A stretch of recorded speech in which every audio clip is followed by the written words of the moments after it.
నమః శివాయ నమః శివాయ ఓం నమః శివాయ. అంటే అట్టడుక్కి పడిపోయాడు అని గుర్తు. ఒక పురుషుడు ఎలా ఉండాలి అని శాస్త్రాలు చెప్తున్నాయో దానికి పూర్తి విరుద్ధంగా కింద పడిపోతే, ఆకాశంలా ఉండాలి అని శాస్త్రం చెప్తే పాతాళమంత పడిపోతే వాడి నోటి వెంట ఒక మాట వస్తుంది. ఏమిటో తెలుసా? అది ఆత్మనింద.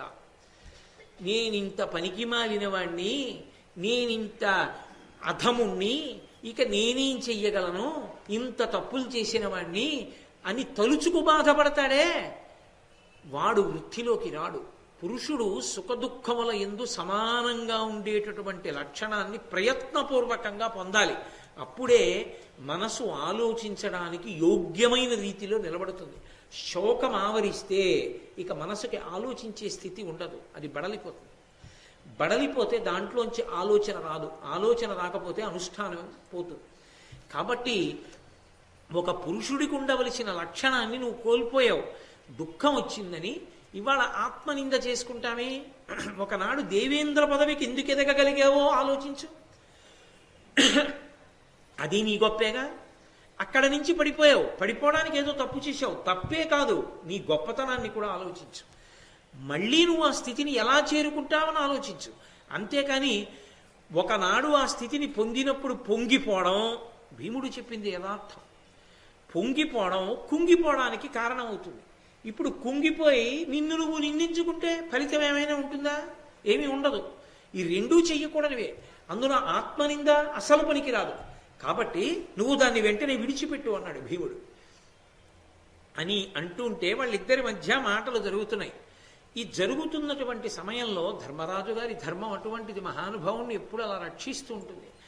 ధర్మరాజు గారి దగ్గరగా వచ్చి నక్క అరిచింది.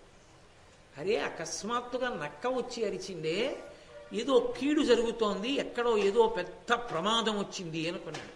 వెంటనే కుడి భుజం అదిరింది. ప్రమాదం ఉత్పన్నమైంది, కానీ ప్రమాదం నుంచి బయటపడిపోతాం. వరుస క్రమంలో చెప్పింది. కుడి భుజం అదిరింది కాబట్టి శుభ సంకేతం. మగవాడికి కుడి భుజం అదిరిన, ఆడదానికి ఎడమ భుజం అదిరిన శుభ సంకేతాలు. కాబట్టి నక్క అరిచింది దుశ్శకునం, కుడి భుజం అదిరింది శుభశకునం. కాబట్టి ఏదో విపత్తు వస్తోంది, విపత్తు నుంచి బయటపడిపోతాం, కాబట్టి శుభశకునం రెండూ జరుగుతాయి అని. అది ఆయన తీక్షణమైనటువంటి బుద్ధి.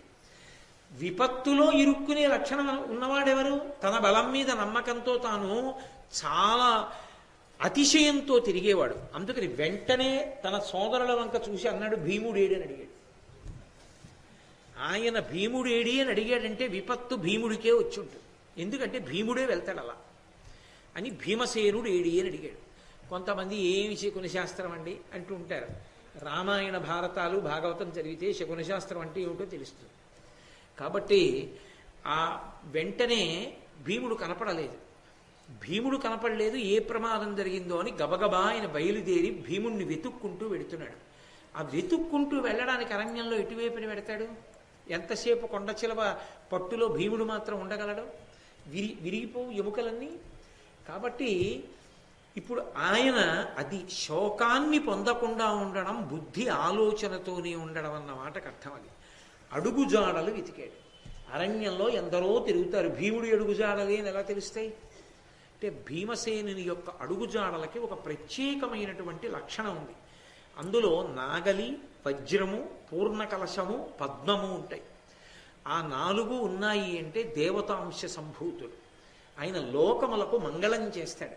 అందుకే మనం వెంకటేశ్వర సుప్రభాతం చదివినప్పుడు కూడా రేఖామజద్ధశ సుధాకలశాతపత్ర వజ్రాంకుశాంబురుహకల్ప కశంక చక్రై భవ్యైరలంకృతతలౌ పరతత్వ చిహ్నై శ్రీవేంకటేశ చరణౌ శరణం ప్రపద్యే అంటాం. ఆ దివ్యమైనటువంటి చిహ్నములు ఉన్నటువంటి వాళ్ళు మహాత్ములు, కారణజన్ములు. అందుకని ఆ ఇసుకలో ఆ ముద్రలు ఎక్కడున్నాయో చూసుకుంటూ ఆ పాదములు ఎటు వెళ్ళాయో అటు వెళ్ళాడు. వెడితే కొండ చిలవ చేత చుట్టబడినటువంటి భీముడు కనబడ్డాడు. కనీసం తల ఇలా ఎత్తే అవకాశం కూడా లేదు, అలా నొక్కేశాడు ఆ కొండ చిలవ. చూశాడు, తెల్లబోయాడు. అరే, ప్రాకృత జనుడిలా, ఏ బలం లేని వాళ్ళ ఇలా పడిపోయి ఉన్నాడేవిరా నా తమ్ముడు అని ఆశ్చర్యపోయి, మహానుభావ నువ్వెవరో నాకు తెలియదు, కానీ నా తమ్ముడికి 10,000 ఏనుగుల బలం ఉంది. అంతేగాని అర్జునుడిని పిలిచి అర్జునుడిని వేసే బాణాలు అండవు. ఎందుకంటే ధర్మరాజునైనా పట్టుకోగలుగుతుంది, అర్జునుడినైనా పట్టుకోగలుగుతావు. నువ్వు ఏ కారణం చేత మా తమ్ముడిని పట్టుకున్నావు? ఒకవేళ నీకు ఆకలి వేసి పట్టుకుని ఉంటే, మా తమ్ముడి యందు ఎంత మాంసం ఉన్నదో దానికన్నా కొన్ని రెట్లు మాంసమున్నటువంటి మృగముల యొక్క మాంసాన్ని ఇప్పుడే వేటాడి తెచ్చి నీకు ఆహారంగా సమర్పిస్తాను. నా తమ్ముడిని విడిచిపెట్టి. నేను ధర్మరాజు. మా తమ్ముడి బలం సామాన్యం కాదు, అంతటి బలవంతుడు. కానీ వాణ్ణి ఇవాళ నువ్వు అలా తొక్కి పట్టావు. కాబట్టి నువ్వెవరో మహాత్ముడవై ఉంటావు, లేకుండా నీకు ఇంత బలం రాదు. కాబట్టి నువ్వెవరో నాకు చెప్పవలసింది, నేను ధర్మరాజుని అని అడిగాడు. ఆయన వినయానికి సంతోషించింది ఆ కొండ చిరవ. సంతోషించి చెప్తోంది, వినవయ్యా, నహుషుడన్ జనపతి నేను మీ పూర్వుజులకు అట పూర్వుజుండు అనగా సుత్రామునకెనయగువాడ ఐశ్వర్య గర్వంబున ఆర్యవృత్తి విడిచి వివేకంబు చెడి సహస్రోత్తమ బ్రాహ్మణ ధృతమైన బ్రహ్మరథమునెక్కి బ్రాహ్మణులకు అక్కజంబకు అవమానంబు చేసిన దాన నాకు కలశభవుడగస్త్యుడలిగి అచ్చుగ్రాహివగుమటంచు శాపమప్పుడిచ్చే మునివిరెంజు శాపమున చేసి ఈ పాట అవయచునున్నవాడ నటగోలే అని తన కథ చెప్పాడు. నేను మీ వంశంలో ఉన్నటువంటి పూర్వులు ఎవరున్నారో వాళ్ళకన్నా ముందు పుట్టినవాణ్ణి, నహుషుడు అనబడేటటువంటి చక్రవర్తిని. నేను ఎన్నో యజ్ఞములను ఎన్నో యాగములను చేశాను. అంటే ఇక్కడ చెప్పినది సంక్షిప్తమైన కథ. నేను భాగవతాన్ని ఇతర పురాణాలని ఆధారం చేసుకుని ఒక్కసారి నహుష చరిత్రని విహంగ వీక్షణం చేస్తున్నాను. ఆ నహుషుడు యయాతి నహుషుని యొక్క కుమారుడే. యయాతి యాయాతి అని ఇద్దరు కుమారుల్లో ఆయనకి ఇద్దరు కుమారులు. మిగిలిన కుమారులతో పాటుగా ఇంకా ఎక్కువ 5 ఎంతమంది ఉన్నారు నహుషుడికి కొడుకులు. అటువంటి నహుషుడు ఎన్నో యజ్ఞములు ఎన్నో యాగములు చేశాడు. ఆ యజ్ఞయాగాదులు చేసి ఉన్నటువంటి సమయంలో ఒక ఉపద్రవం వచ్చింది. దేవేంద్రుడు ఆయన మీదకి దండెత్తి వచ్చినటువంటి విశ్వరూపుడు అనబడేటటువంటి ఒక బ్రాహ్మణుణ్ణి సంహరించాడు.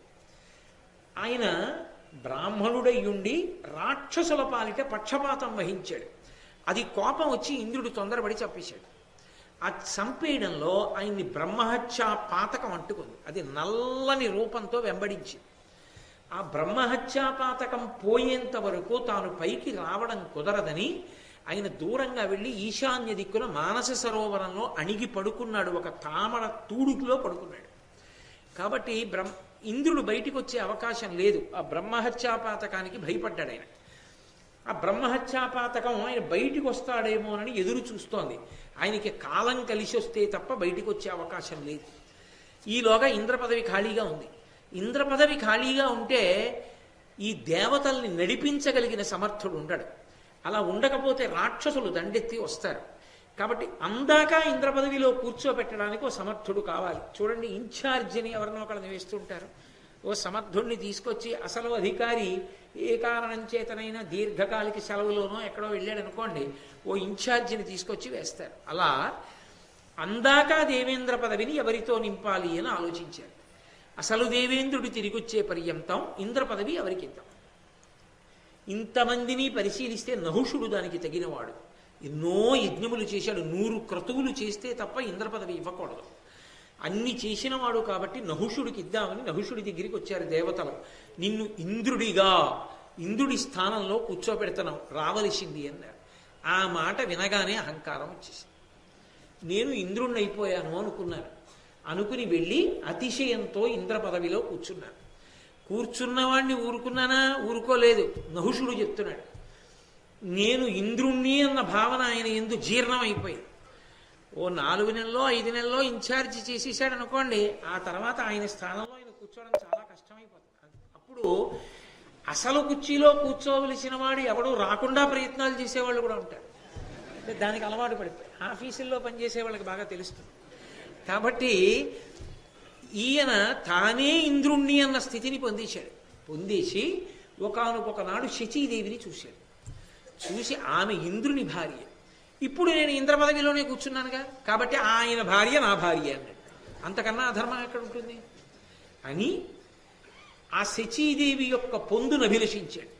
ఆమె బృహస్పతి దగ్గరికి పరిగెత్తింది. దేవగురు, నా భర్త బ్రహ్మహత్యాపాతకం వెంటాడిందని మానస సరోవరంలో ఆ పద్మనాళంలో పడుకుని ఉన్నాడు.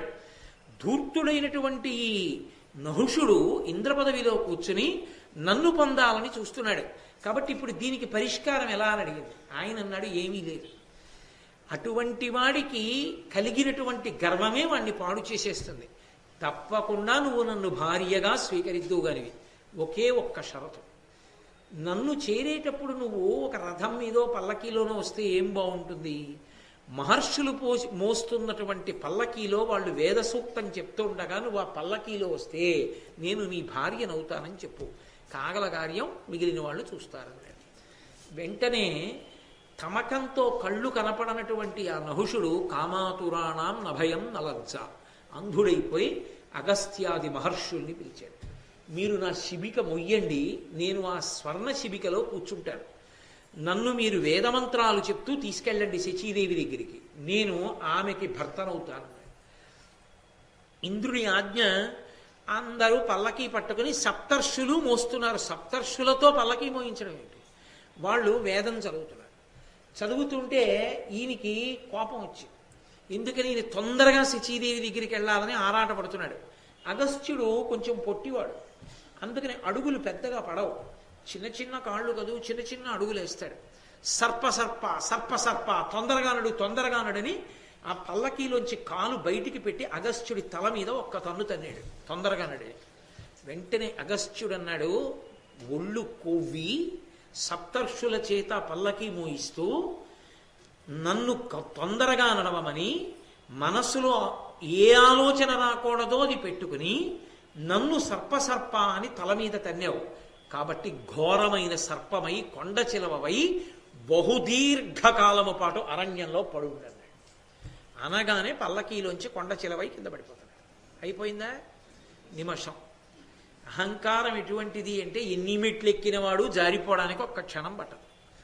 కాబట్టి ఇప్పుడు పడిపోతూ అగస్త్యుడి కాళ్ళ మీద పడ్డాడు. ఎందుకు నెత్తి మీద తన్నడం ఎందుకు, కాళ్ళ మీద పడ్డం ఎందుకు, అక్కర్లేని కోరికలు పెట్టుకోవడం ఎందుకు? నేనంటా లేదు, నహుషుడే అన్నాడు. ఆ అగస్త్యుడి కాళ్ళ మీద పడి, మహాప్రభో మీరన్నమాట ఉత్తిని పోదు, బహుదీర్ఘకాలం కొండ చిలవనై పడుండాలి. కొండ చిలవక ఆకలి ఎక్కువ, గమన వేగం తక్కువ, అది వేగంగా వెళ్ళదు. అందుకని నాకు 2 వరాలు ఇవ్వండి. ఒకటి శాప విమోచనం, నాకు అసలు ఆ కొండ చిలవ రూపం ఎప్పుడు పోతుందో చెప్పండి. 2, నేను కొండ చిలవగా ఉండగా చాలా ఆహారాన్ని తీసుకోవలసి ఉంటుంది. కాబట్టి నాకు ఏ ప్రాణి కనపడినా నన్ను ఎదిరిస్తే దాని ఫలం పోవాలి. ఎదిరించకపోతే నేను తినేస్తాను, ఎదిరిస్తే దాని బలం నాకు వచ్చేస్తుంది. కాబట్టి అది తనంత తానుగా నా చేతిలో చచ్చిపోతుంది. కాబట్టి నాకు ఆహారానికి లోటు ఉండదు. అటువంటి వరం ఇమ్మని అడిగాను. కాబట్టి అగస్త్య మహర్షి నాకు అటువంటి వరం ఇస్తూ శాప విమోచనానికి కారణం చెప్పారు. క్రమమున నీ చేసిన ప్రశ్నములకు ప్రత్యుత్తరములు సన్మతి అత్యుత్తముడెవ్వడిచ్చు, అతని కథమునకు శాపాంతమగు బుధస్తుత నీకున్. నువ్వు అత్యుత్తముడు అని అనుకున్నవాడు నీకెప్పుడైనా కనపడితే వాణ్ణి నువ్వు కొన్ని ప్రశ్నలు అడుగు. ఆయన నీ ప్రశ్నలకి సరి అయిన సమాధానములను చెప్పగలిగితే, అలా చెప్పగలిగిన వాడు నీకు దొరికితే ఆ రోజున నీకు శాప విమోచనం. అది తొందరగా మాత్రం దొరకదు. నేనే చెప్తున్నాను. బహుదీర్ఘకాలం పడుండు అరణ్యం, ఈ కొవ్వు నీకు దిగిపోవాలన్నాడు. అప్పటి నుంచి పడున్నాను. కాబట్టి నన్ను ఎదిరించి ఏ ప్రాణి నిలబడదు. కానీ నువ్వు ధర్మరాజునంటున్నావు, అత్యుత్తముడివి. ఆయన ధర్మం ఆయన్ని అలా రక్షించింది. కాబట్టి నిన్ను నేను కొన్ని ప్రశ్నలు వేస్తాను. ఆ ప్రశ్నలకి నువ్వు జవాబు చెప్పు. ఆ ప్రశ్నలకి జవాబు చెప్పినప్పుడు నేను సంతోషించానా, నీ తమ్ముడిని వదిలేస్తాను. ఎందుకు వదిలేస్తానంటే నాకు శాపం పోతుంది, నేను నహుషుడిని అయిపోతాను. నహుషుడిని అవగానే నా దారి నాది, నీ తమ్ముడు నీ దారి. కాబట్టి నేను ప్రశ్నలు అడుగుతాను, నువ్వు జవాబు చెప్పన్నాడు. అంతకుముందు ఎందరో బ్రాహ్మణులను చుట్టూ కూర్చోపెట్టుకుని వేదం వినడం, వేద హృదయం వినడం, అందులో చెప్పబడినటువంటి మర్మములన్నీ వినడం, ఆ ధర్మరాజు గారికి తమ్ముణ్ణి దక్కించుకోవడానికి అవకాశం వచ్చింది. లేకపోతే ఎక్కడి నుంచి వస్తుంది? ఇప్పుడు ఆ వేదాంత జ్ఞానం రమ్మంటే ఎవరినో వెళ్ళి అడిగొస్తానండి అన్నారు. కాబట్టి అడగమన్నాడు ప్రశ్నలు. అంటే మొదటి ప్రశ్న వేస్తున్నానయ్యా అని ఆ కొండచిలవంది నహుషుడు, ఘనుడా ఏ గుణములు కలవాడు బ్రాహ్మణుండు, అతనికి ఎరుగదగిన ఎట్టి వస్తువెద్ది దీని నాకు ఎరింగింపుమనిన ఇట్లనుచు చెప్పే పాండవగ్రజుండు. బ్రాహ్మణుడు అని ఎవరిని పిలుస్తారు? ఏ గుణములు కలిగితే కలవాడు బ్రాహ్మణుడవుతాడు. ఆ బ్రాహ్మణుడికి జీవితంలో తప్పకుండా తను తెలుసుకోవలసినది అన్న విషయం ఏమిటి నాకు చెప్పని అడిగాడు. ఈ ప్రశ్నలో పెద్ద తిరకాసు ఉంటుంది. ఈ ప్రశ్నకి జవాబు చెప్పాలనుకున్నవాడు తానే సంకట స్థితిలో పడిపోతాడు. అందుకే అడిగాడు మొదటి ప్రశ్న ఇది. అనగానే ధర్మరాజు గారు అన్నాడు, అది వేదాంత హృదయం తెలిసి ఉండడం అన్న మాటకు అర్థం. అది ఎందరో మహానుభావులు ధౌమ్యాదుల దగ్గర విన్నాడు కాబట్టి చెప్పగలుగుతున్నాడు. ధర్మరాజు గారు అన్నాడు, సత్య క్షమాదమ శౌచ దయా తపోదాన శీలంబులిందేమి కాన నగునట్టివాడు బ్రాహ్మణుండు, సుఖంబు దుఃఖంబునైనెడ విమోహంబు వందకునికియా వానికి నుత్తమంబగు విద్యయనినా నీ చెప్పిన గుణములివియు క్రియ శూద్రునందు కలిగిన అతండుత్తమ ద్విజుడు కానేర్చునే నిజము విడిచి. అట్టులైన బ్రాహ్మణాది వర్ణ విభాగమిట్లు కలుగునయ్యా, హీనులధికులను వివేకమది అపార్థంబగు కాదే అనియనంతకాత్మజుండు. ఇది చాలా పెద్ద ప్రశ్న వేసేశాడు. మొదటి ప్రశ్నే, బ్రాహ్మణుడంటే ఎవరు, ఏ గుణములు ఉండాలి, ఆయన తెలుసుకోవలసింది ఏదై ఉండాలి, అది కదా అడిగాడు.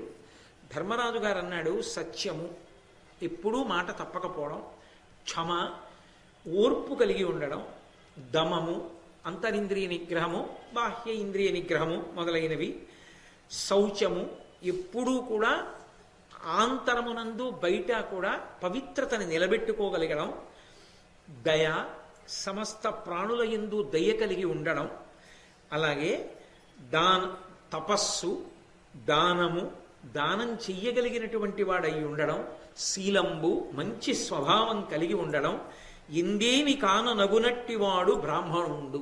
ఈ గుణములు ఎవరి యందు ప్రకాశిస్తాయో ఆయన బ్రాహ్మణుడు. సుఖంబు దుఃఖంబునైనడ విమోహమునందొందకునికియు వానికి నుత్తమంబగు విద్య. సుఖం వచ్చినప్పుడు పొంగిపోకుండా, దుఃఖం వచ్చినప్పుడు కుంగిపోకుండా, సుఖదుఖముల యందు సమానముగా ఉండగలిగినటువంటి స్థితిని చేరుకోవడమే బ్రాహ్మణుని యొక్క లక్ష్యమై ఉంటుంది. బ్రాహ్మణునికి లక్ష్యం ఏది అంటే పొంగు కుంగు రెండూ లేకుండా అన్నిటి యందు సమాన భావముతో నిలబడగలిగినటువంటి స్థితిని పొందగలిగినటువంటి వాడై ఉండాలి. అటువంటి స్థితిని పొందితే ఆయనని బ్రాహ్మణుడు అంటారు అన్నాడు. వెంటనే నవ్వి నహుషుడు అన్నాడు, నేను ప్రశ్న అడిగాను, ఏ గుణములు ఉండాలి బ్రాహ్మణుడికి అని చెప్పాను. ఇది ఆ ప్రశ్నలోనే ఉన్నటువంటి సంకటం. నువ్వు కొన్ని గుణాలు చెప్పావు, మంచిది. కానీ వర్ణ విభాగము అని ఒకటి ఉంది కదా, 4 వర్ణముల కింద విభాగం చేశారు కదా. చేసినప్పుడు వర్ణ విభాగము ఆర్షధర్మమునకు ప్రాతిపదిక కదూ, ధర్మము వర్ణమును ఆశ్రయించి ఉంటుంది కదా. ఇప్పుడు నువ్వు చెప్పిన ప్రకారం అయితే ఒక శూద్రుడికి ఈ మంచి గుణాలన్నీ ఉన్నాయి, అప్పుడు అతను బ్రాహ్మణుడు అనొచ్చా? అప్పుడు మరి శూద్రుడు మంచి గుణములు కలగడం వల్ల బ్రాహ్మణుడు అయిపోతే ఇక వర్ణ విభాగం ఎందుకు వచ్చినట్లు? గుణముల చేత విభాగం అవ్వాలి, కానీ పుట్టుక చేత విభాగం ఎలా అయింది? అవదుగా. గుణములంటే పొందేవి, సాధన చేత పొందాలి. ఒక శూద్రుడు పొందాడు, అప్పుడు ఆయన బ్రాహ్మణుడేగా. మరి బ్రాహ్మణుడికి ఏముండాలంటే ఈ గుణాలు ఉండాలంటావేంటి? అప్పుడు నువ్వు చెప్పిన ప్రకారం అయితే పరమేశ్వర నిర్ణయం దోషభూయిష్టమైంది. గుణముల చేత పుట్టుకతో విభాగం లేదు. ఎవడు పొందాడో వాళ్ళందరూ బ్రాహ్మణులు అవుతారు తప్ప బ్రాహ్మణ్యము పుట్టుక చేత వచ్చేది కాదు. ఇప్పుడు మరి పుట్టుక చేత వచ్చేది బ్రాహ్మణ్యం కాకపోతే బ్రాహ్మణుడికి పుట్టినవాడు బ్రాహ్మణుడని ఎందుకు పిలుస్తున్నారు? అది బ్రాహ్మణ కుటుంబం అని ఎందుకు అంటున్నారు? మరి తప్పు కదా. అప్పుడు నువ్వు చెప్పేది ఈశ్వర శాసనానికి వ్యతిరేకంగా ఉందిగా, వేద హృదయానికి విరుద్ధంగా ఉందిగా, ఎలా కుదురుతుందా ఈ జవాబు అన్నాడు. ఇంకొకడైతే తత్తరపడిపోతాడు, అమ్మో ఏదో బ్రాహ్మణుడికి గుణాలు ఉంటే బ్రాహ్మణుడు అన్నాను, నిజమే. ఈ గుణాలు ఎవరికైనా ఉంటే వాడు బ్రాహ్మణుడేగా. అబ్బే అలా ఎలా కుదురుతుందండి, ఆయన ఫలానాగా పుట్టాడు కాబట్టి ఆయన అంతేనండి అన్నాను అనుకోండి. అదే మరి ఈ గుణాలు ఉంటే బ్రాహ్మణుడు నువ్వేనా అన్నావు? మరి ఇప్పుడు గుణాలు ఉన్నవాడు కాదంటావేంటి?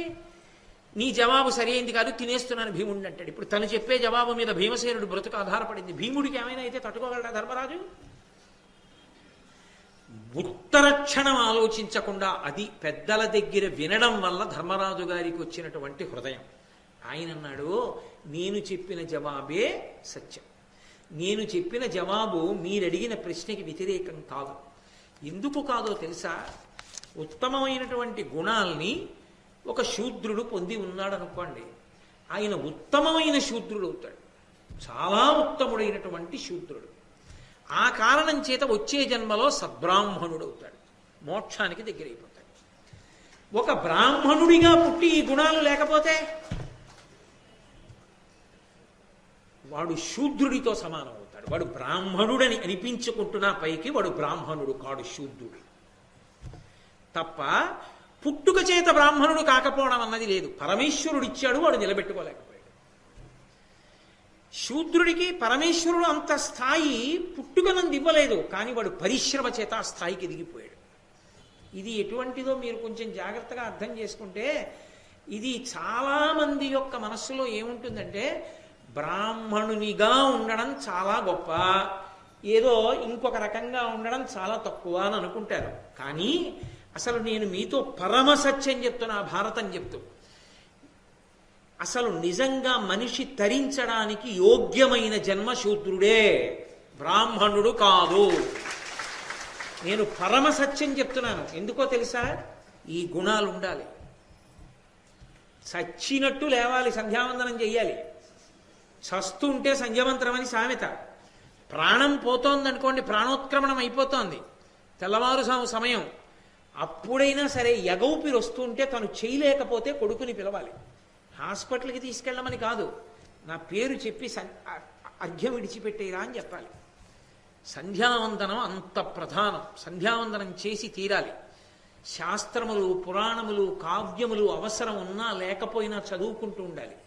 తను చదువుకోవడానికి కాదు, ఏ ప్రతిఫలాపేక్ష లేకుండా సమాజానికి మార్గదర్శనం చెయ్యడం కోసం విశేషమైనటువంటి త్యాగబుద్ధితో అలా మాట్లాడడం వల్ల తన ఊపిరి చాలా శ్రమపడిపోతుంది, తన ఆయుర్దాయం తగ్గిపోతోందని తెలిసినా కూడా కష్టపడి 10 మందికి మంచి మాటలు చెప్తూనే ఉండాలి. తను అనుష్ఠానం చేస్తూనే ఉండాలి. తను నిత్యతృప్తుడై జీవించగలగాలి. అలా జీవించగలిగిన ఒక బ్రాహ్మణుడికి సేవ చేశాడనుకోండి, తరించిపోయాడంతే శూద్రుడు. ఆయన ఇవన్నీ చెయ్యాలనేం లేదు.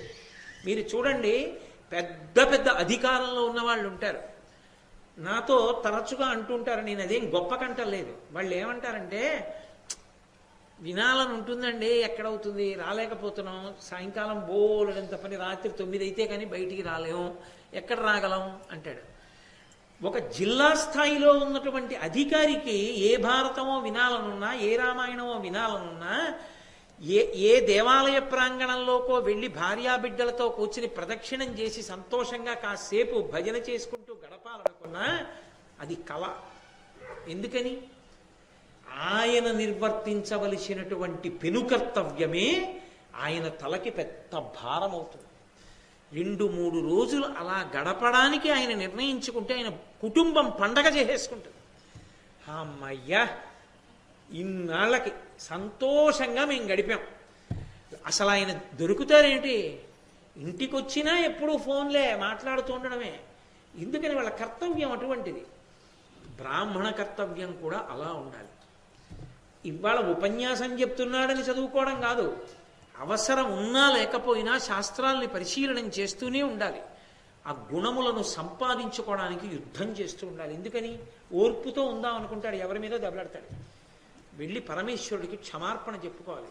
ఓర్పు తరిగింది ఇవ్వాలి నాకు, ఈశ్వర ఇంకా ఓర్పుని, ఇంకా సహించగలిగిన శక్తిని అని అడగాలి తప్ప ఓర్పు తెగిపోతే యుద్ధభూమిలోకి వెళ్ళి యుద్ధం చేసేసి తాను చావడమో చంపడమో క్షత్రియుడికి ధర్మం, బ్రాహ్మణుడికి కుదరదు. ఓర్పే పట్టాలంతే. అందుకే బ్రాహ్మణుడిగా పుట్టడం అదృష్టం. అంతకు ముందు ఏవో ఆ లక్షణాలు ఉంటే ఇప్పుడు ఇచ్చాడు ఈశ్వరుడు, అలా చెయ్యి, అలా బ్రతుకని ఇచ్చాడు. అలా బ్రతుకు అని ఇస్తే అలా బ్రతకకపోతే వాడు శూద్రుడైపోయాడయా. అంత అక్కర్లేదు లేరా, నువ్వు ఇలా అనుష్ఠానం చేసుకో, నువ్వు ఈశ్వరుణ్ణి పొందుతావు అన్నా కూడా లేదు.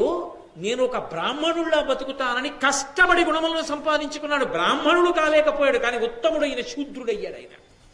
బ్రాహ్మణుడు మాత్రం బ్రాహ్మణుడిగా నిలదొక్కోకపోతే శూద్రుడైపోయాడు. బ్రాహ్మణుడు శూద్రుడైపోతాడు, కానీ శూద్రుడు బ్రాహ్మణుడు కాలేకపోయినా ఉత్తమ శూద్రుడై వచ్చే జన్మలో ఉత్తమ బ్రాహ్మణుడిగా పుట్టేస్తాడు. కాబట్టి నేను చెప్పిన మాట ఈశ్వర శాసనానికి వ్యతిరేకంగా ఎక్కడుంది? లేదు. నేను చెప్పింది సత్యం.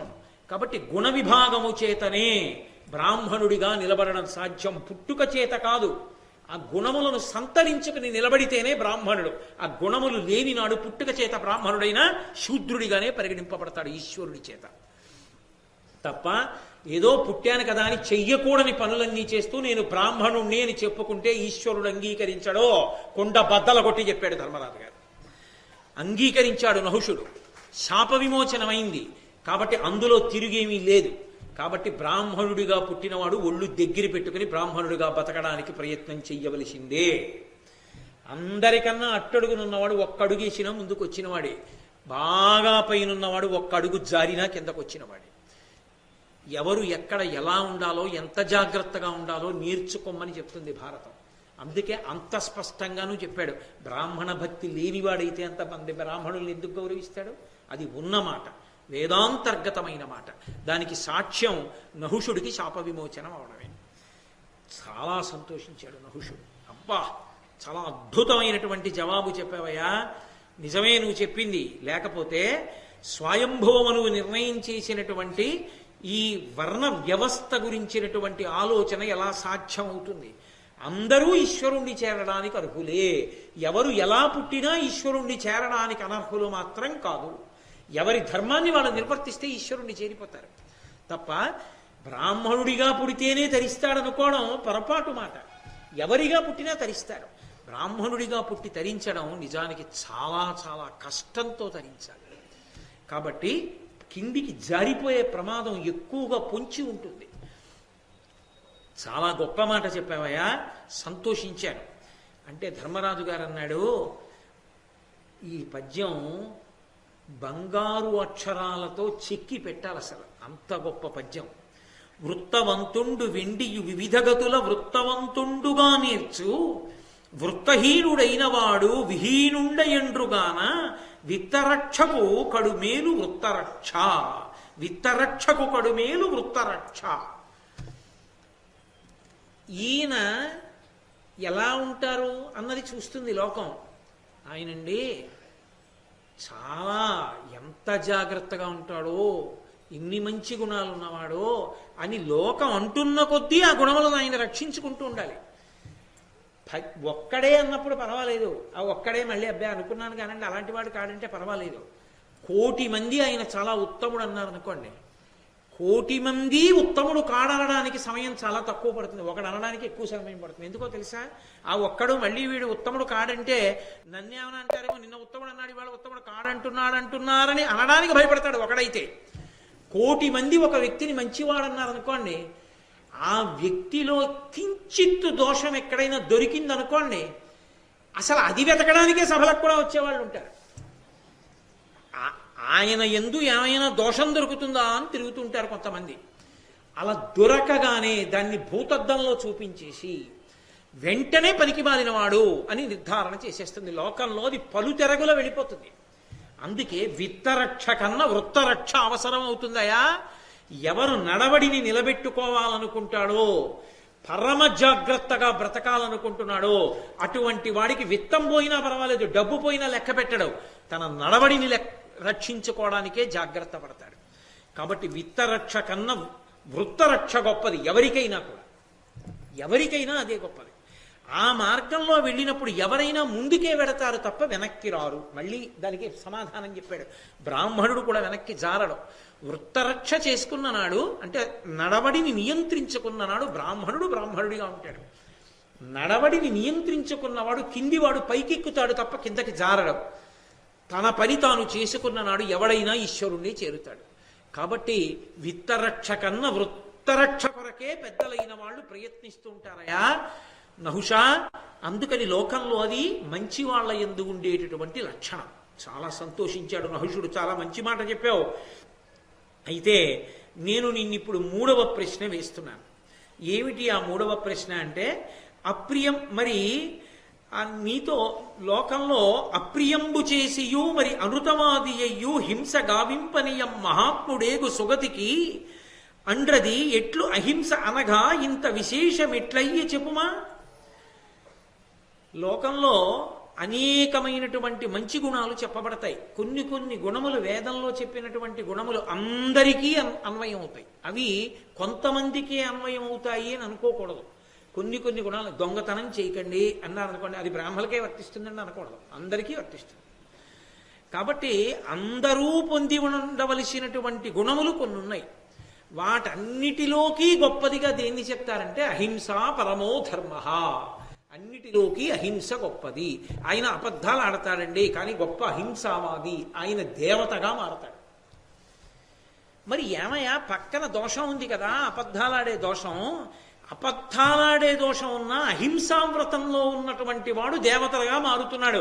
అహింస అనబడేటటువంటి గుణానికి అంత శక్తి ఎక్కడి నుంచి వచ్చింది? అది పక్కన చిన్న చిన్న దోషాలున్నా కూడా దాటి శక్తిని ఎందుకు ఇవ్వగలుగుతోంది? అహింసకు అంత శక్తి ఎక్కడి నుంచి వచ్చింది అని అడిగాడు. అడిగితే మళ్ళీ యథార్థానికి ఇది చాలా చాలా కఠినమైన ప్రశ్న అండి. అహింస అన్నారు అనుకోండి, నిజానికి 100కి 100 అహింసా వ్రతం చేసేటటువంటి వాడు లోకంలో కనపడడు. ఎందుకు కనపడడో తెలుసా? ఈ ఉపన్యాసం చెప్పి నేను ఇంటికి వెళ్ళి చపాతీ తిన్నాను అనుకోండి, అది కాల్చినప్పుడు కొన్ని కీటకాలు చచ్చిపోయా, హింస జరిగిందా లేదా? ఎక్కడ జరుగుతుంది అహింస? నేను వెళ్ళి పడుకున్నాను అనుకోండి, ఆ దుప్పటి మీద ఉన్నటువంటి కొన్ని క్రిమికీటకాదులు చచ్చిపోతాయా? నేను ఇప్పుడు మాట్లాడుతుంటే ఈ శబ్ద తరంగాలు చాలా పెద్దగా వస్తున్న కారణం చేత కొన్ని ప్రాణులు చనిపోయాయా?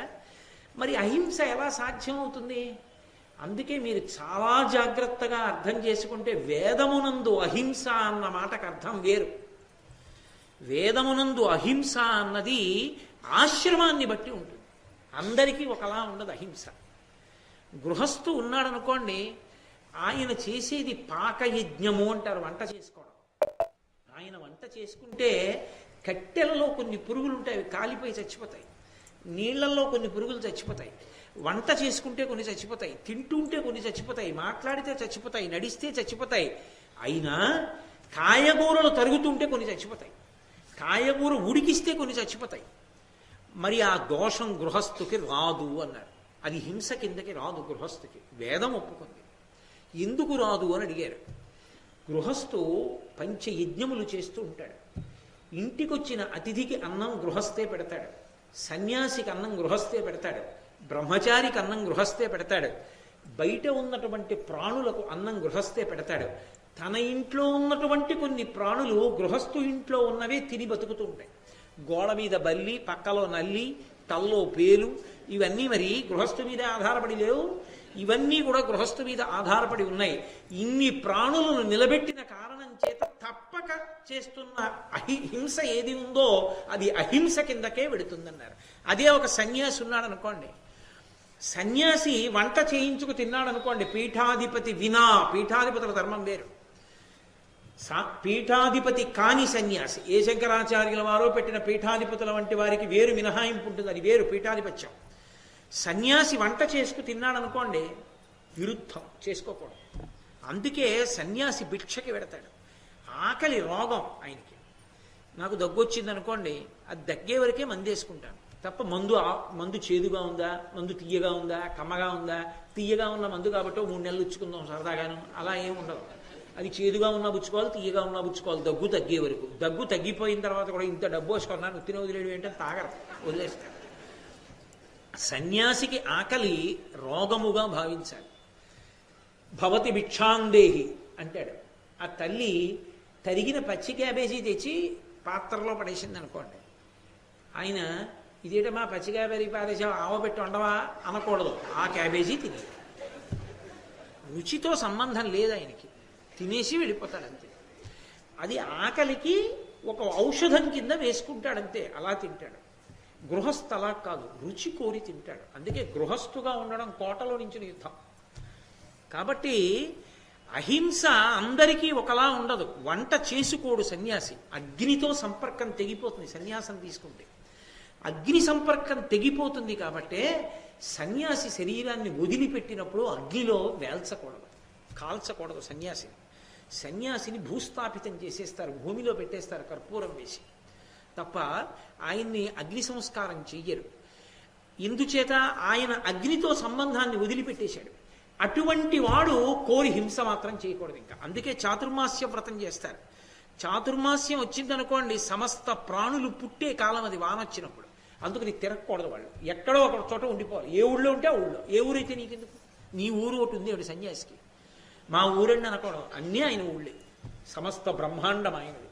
కాబట్టి ఏ ఊళ్ళో ఉన్నాడో ఊళ్ళో ఉండిపోతాడు. ఉండిపోయి చాతుర్మాస్యం అని ఆ 4 నెలలు వర్షాకాలం అంతా ఉండిపోయి తర్వాత మళ్ళీ సంచారంలో వెళ్ళిపోతాడు. అంటే తాను నడిస్తే పుడుతున్న ప్రాణులు చచ్చిపోతాయని నడవడం కూడా మానేస్తారు. ఆశ్రమాన్ని బట్టి ధర్మం ఉంటుంది, ఆశ్రమాన్ని బట్టి హింస ఉంటుంది తప్ప అహింస ఏ ప్రాణిని చంపకుండుట అలా ఉన్నవాడు లోకంలో ఎవడూ ఉండడు. అందుకే వేదంలో చెప్పిన అహింసలా ఉండగలమేమో కానీ మిగిలిన వాళ్ళు చెప్పినట్టు అహింసని పాటించడం ఎవరికీ సాధ్యం కాదు. అందుకే సనాతన ధర్మం అంత గొప్పదైంది. అది సాధ్యాసాధ్యములను విచారణ చేసి మాట్లాడుతుంది తప్ప ఏదో కటువుగా నెత్తి మీద రుద్దదు, తీసుకొచ్చి సాధ్యం కాని విషయం చెప్పదు. గృహస్థుకి అవకాశం ఇచ్చింది అందుకే. కాబట్టి అహింస అంత గొప్పది అని ఎందుకు చెప్పారు? అహింసా వ్రతమున్నటువంటి వాడికి పక్కన అనృత దోషం, అబద్ధాలాడే గుణం ఉన్నా కూడా వాడు దేవతగా మారతాడు శరీరం పడిపోయాక. ఎందువల్ల మారుతాడు? అహింసకి అంత గొప్పతనం ఎందుకు వచ్చింది నాకు చెప్పు అన్నాడు నహుషుడు. అంటే ధర్మరాజు గారు అన్నాడు, లోకంలో అనేకమైన గుణాలున్నాయి, అవి కేవలము మనుష్యులు మాత్రమే అవలంబించాలి, ఇతర ప్రాణులకు అన్వయం అవ్వదు. దానము, ఇంకొకరికి ఇచ్చుట అన్నది మనుష్యుడికే తప్ప ఇతర ప్రాణులకు వర్తించదు. ఓ దోమకో ఓ ఈగకో దానం చేయమని దానికి సంకల్పాలు, దానికి మళ్ళీ తీసుకెళ్ళి అది దానం చేసుకోవడాలు అలా ఏమి ఉండవు, ఒక్క మనుష్యుడికే ఉంటుంది. కాబట్టి దానము, పరోపకారము, సత్యము, అహింస ఇలాంటి ధర్మాలు కొన్ని ఉన్నాయి, అందరికీ ఉండవలసినటువంటివి.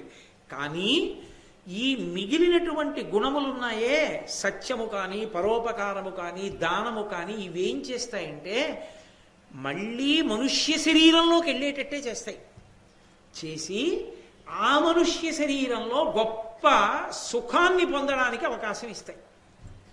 అంటే మీరు కొంచెం జాగ్రత్తగా అర్థం చేసుకుంటే, ఏదో చాలా గొప్ప దానాలు చేశాడు ఒక ఆయన, నేను పుణ్యం చెయ్యాలి అని దానం చేస్తూ వెళ్ళాడు. ఇప్పుడు ఆ దానం చేసిన పుణ్యం అనుభవించడానికి ఒక గొప్ప ఐశ్వర్యవంతుడిగా పుడతాడు. పుట్టి ఆయన చేసుకున్నటువంటి దానముల యొక్క ఫలితంగా కొన్ని సుఖాలను అనుభవిస్తాడు. కాబట్టి పునర్జన్మ ఉంటుంది మళ్ళీ. కానీ ఎవడు అహింసావ్రతాన్ని పట్టుకున్నాడో వాడు మాత్రం పునర్జన్మ పొందడు, వాడు దేవతగా మారతాడు. శరీరం వేరుగా, దేవతల శరీరం వేరు, మనుష్య శరీరం వేరు. మనుష్య శరీరంగా రాలేదు కనుక మనుష్య సంబంధమైన పునర్జన్మ లేదు, దేవతగా మారిపోయాడు. మారిపోయి దేవతగా ఉంటాడు. అంత శక్తిని ఇవ్వగలిగినటువంటి సామాన్య గుణం అహింస ఒక్కటే, ఆ స్థాయి మిగిలిన గుణాలకు లేదు. అందుకే అహింసావ్రతము మిగిలిన దోషములు కొద్దిగా ఉన్నా అహింసావ్రతం పట్టుకున్నవాడు అంత ఉన్నతిని పొందుతాడని శాస్త్రంలో చెప్పబడింది. అది కారణం అన్నాడు ధర్మరాజు గారు. వెంటనే విడిచిపెట్టేశాడు భీమసేనుడు. విడిచిపెట్టేసి, అద్భుతమైన జవాబులు చెప్పావయ్యా ధర్మరాజా, చాలా సంతోషాన్ని పొందాను, కాబట్టి నీ తమ్ముడిని విడిచిపెట్టానన్నాడు. వెంటనే నహుష చక్రవర్తిగా మారిపోయాడు. మారిపోయి, నువ్వు ఇన్ని విషయాలు విన్నావు, విన్న విషయాల్ని రాగద్వేషాలు లేకుండా శాస్త్రం చెప్పిన దాన్ని చెప్పినట్టుగా మనసులో పెట్టుకున్నావు కాబట్టే నేను ప్రశ్నలు అడిగితే చెప్పగలిగావు. నీ వంటి వాడికి చెప్పాలి, చెప్తే కూర్చో అని వేదాంత రహస్యాలు కొన్ని బోధించాడు. బోధించి నహుషుడు తన లోకానికి తాను వెళ్ళిపోయాడు.